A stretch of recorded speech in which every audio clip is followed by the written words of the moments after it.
Computer science videos here today to show you guys in this tutorial how to add a list to your HTML website. Without further ado, let us start the video. So in this tutorial, you need to have access to a Mac computer, the application which is Sublime Text, or we can have other text editors for this tutorial. So we can now go down to the dock, go to Launchpad, search for the application Sublime Text, click on this, and then we should have the preloaded code in from the previous tutorials. If not, go to File, Open, search for index.html, and then come back to this tutorial and then increase the size of the text edit file. And now we are ready to insert the list to the HTML website. We can cancel out lines of code if we require. We can go all the way to the bottom of the screen beneath Table. Now add your unordered HTML list. So we can have a heading h2 less than slash h2 and then add the HTML list.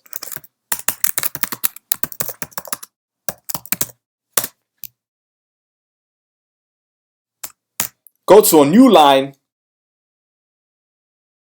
add in the UL tag and LI tag. UL is unordered list, LI is the list tag.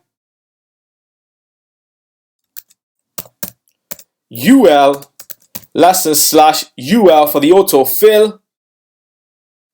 Within this we need the list, the LI tags,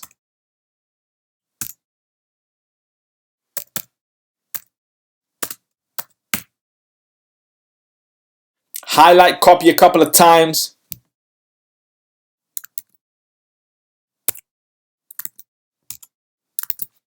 Within this, we can add computer science videos.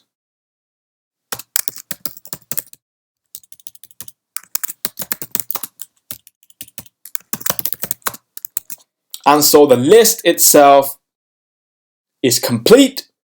We did not require any inline, external, internal CSS. All this happens from basic HTML. So we can go all the way down to the dock, go to Finder, Documents, my YouTube channel, Tutorials, HTML tutorials, go to index.html, open with Safari, decrease the size of the web browser, minimize Finder for the moment, decrease the size of the text edit file so we can then see both windows at the same time and work on them simultaneously. So we have a website with a heading, an image, a table, and now an unordered list. So we can quit Safari, quit Sublime Text. That's it with this video. I'll see you guys in the next tutorial. Thanks for now.